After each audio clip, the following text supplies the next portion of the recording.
Welcome into Dadsplain with me, the Unhinged Father. Who is the Unhinged Father, you ask? Might be easier to tell you who I'm not. I'm not some enlightened guru asshole pretending to have all the answers for you.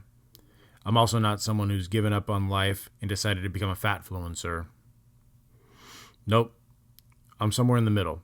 Just a dad, trying to do his best, here to give it to you straight. If you wanted a cute, whimsical dad giving you tips on how to change diapers, you're in the wrong fucking place. If you wanted some straight talk on parenthood, marriage, mental health, finances, morality, or anything else I deem important, then welcome in. Let's have some fun. Welcome everyone to the show. Got a mediocre one planned for today that I'm going to try and pass off as amazing. We got the final countdown to Halloween coming in, and I wanted to dedicate this episode to spooky season. So much good stuff happens during this time of year, and Halloween really kicks off the holiday season for our family. We love Halloween, and our kids love it too. We go pretty hard for the holiday. So sit back, grab some candy corn, and let's dive into some of my favorite aspects of the spooky time of year. Now, even if you don't like Halloween, you gotta have an appreciation for Halloween movies. You got your horror movies, kids movies, and your Halloween adjacent movies. I mean, what can't you find in this genre? Our family loves movies in general, and this time of year just lets us have an opportunity to watch some of our favorite ones, from the ones that me and my wife watched growing up to the new ones that we want to introduce to our kids.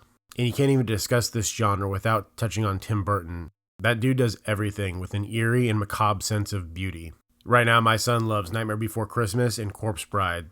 Those two are his go-to, and we've probably watched them maybe 1,000 times so far this season. We haven't taken him down too far the path of Halloween films. He's still pretty young, and movies like Coraline's give me the fucking creeps. And I enjoy too much the nights that we all sleep peacefully without nightmares or night terrors.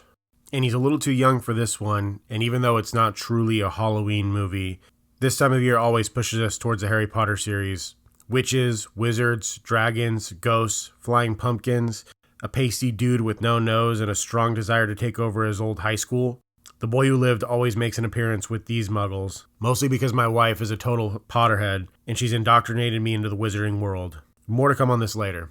And of course, we can't leave out the horror movies. Although right now, with little kids, we can. The Exorcist still remains one of the top scary movies of all time to me.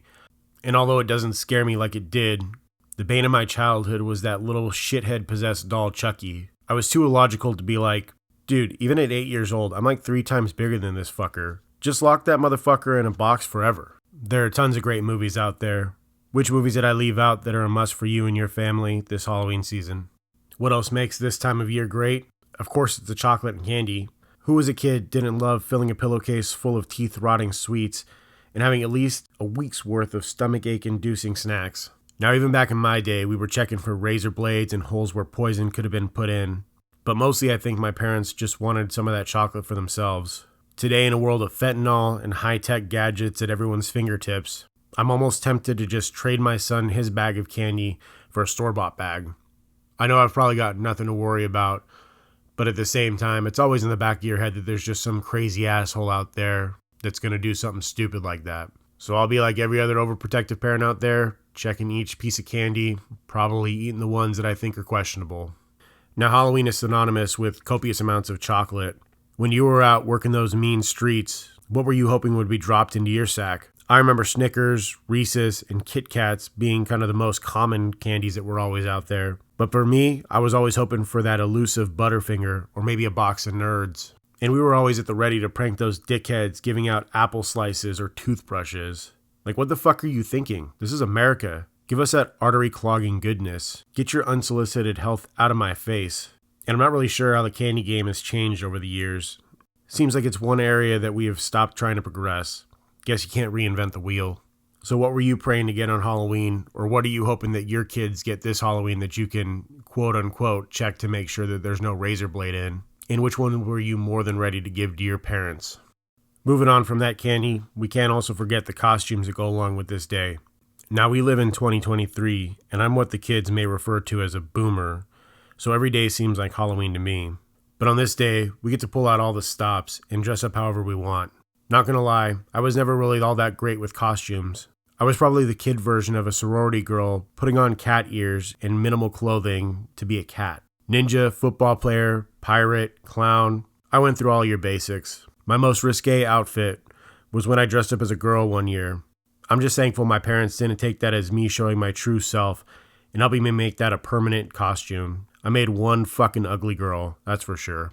Nowadays, I have my wife getting the family costume set up and making sure that we come into the holiday ready to fucking slay. Or at least that's what the kids say, I think. Before I pop into some of the negative aspects of the holiday, I'd be amiss to not mention the fact that every year my family does a Harry Potter party as part of our Halloween traditions. I think we're on our 10th or 11th annual Harry Potter Halloween party, and it's evolved over the years. It started off when we were younger, drinking a lot of beer, having fun, doing all that stuff, but now we have kids, so not as much of the beer drinking or alcohol drinking. It's kind of evolved into more of a kids party. But we pull out all the stops. We got the floating Halloween candles, the floating Halloween pumpkins in the air. We got the letters flying out of the fireplace. We got your butter beer. We got wands. Everyone's dressed up. It's basically the coolest, nerdiest party that you'll ever be to, if you're lucky enough to get your letter from Hogwarts. Are there any traditions that you guys have that you've been doing over the years that you really appreciate and are trying to pass down in the generations? We're going to be keeping this Harry Potter party going as long as we possibly can. Hopefully we'll be in our 60s, 70s someday, having our kids just being like, the hell are you guys doing? You're too old to be doing this shit. You're never too old to party. Just look at Dumbledore. Now, there are a few things that truly suck on Halloween. One of them is when people pretend that their asses aren't even home. They turn off all the lights. They don't answer the door. They make it look like their home is abandoned. Who do you think you are, the Scrooge of Halloween? Are you afraid of all the Utes running around your neighborhood? Do you think God will curse you if you get involved in this pagan holiday? Whatever it is, this holiday, it can be a lot of fun. And for me growing up, it was that sense of community that made me feel all warm and cozy on the inside. It's a chance for the neighborhood to show that it cares, to be involved in some small way with the kids in the area. To me, this is our opportunity to take back some of that village aspect we have been losing over the years. COVID almost took it all away and made us even more scared of each other than we are of the ghosts and ghouls that are supposed to come out on Halloween. I think we could use this spooky season to seize back our connection with each other and try to build back that which was taken from us. And let's be honest, I don't think that it was truly taken from us. It was something that we gave up freely, and we should be fighting as hard as we can to try and get that village aspect, that community back together. And that's going to lead me right into the unhinged rant of this week. Going to be sticking with the theme of Halloween, as this is the Halloween episode. I'm going to hit up on those kids that have no respect when they come and get candy. When we go trick-or-treating with our kids, we have to just leave the bowl on our front porch. We put a little note in it that says, please take 1 to 2 pieces of candy. And we've got a giant-ass bowl. I go to Costco, and last year I think I got 6 bags of the Costco-sized candy bars. I'm essentially making sure that our neighborhood doesn't go hungry and that all of the parents are staying up constantly with the sugar highs that their kids are going to get from my house. Not because I'm a millennial father, I do have a Ring doorbell, and so I get notified every time people come to the front door, which I did realize last Halloween is pretty fucking annoying. But also, because of that, I got some great insight into the habits of the trick-or-treaters in our neighborhood.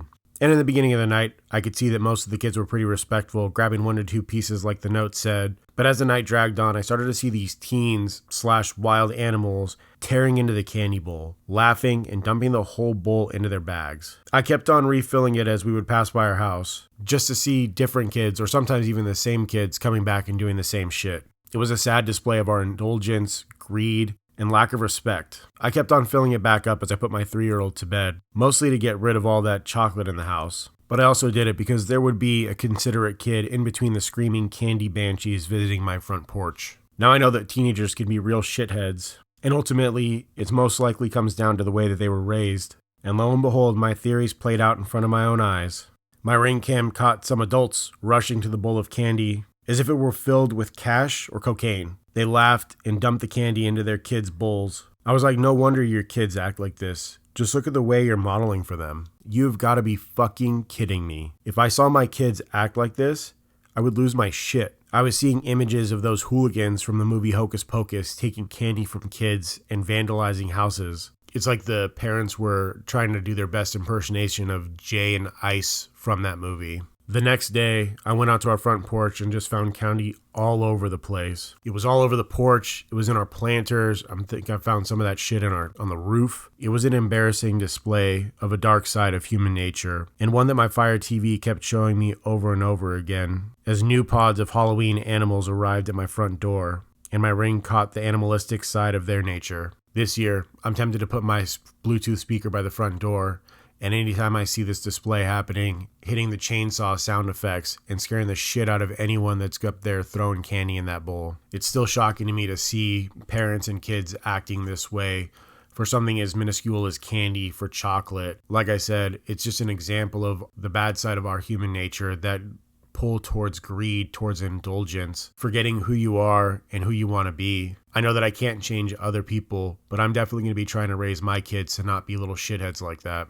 And hopefully you will too.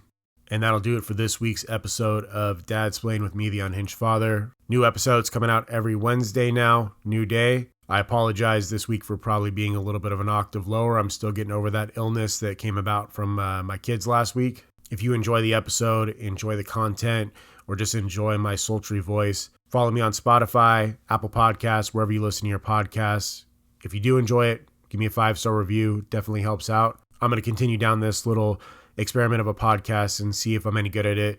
If not, like I said, I'm going to go start my OnlyFans account, and I'm thinking about changing up the concept there. I may just have people pay me to keep my clothes on, and maybe that way I can make a little extra money for the family. If you don't want it to come to that, share this podcast with family, friends, anyone that you think may enjoy it, or if you dislike them and think that they'll absolutely hate it, share it with them as well. I truly do appreciate you listening to this, and I really hope that you get something out of it as well. And as always, be good, try hard, do your best.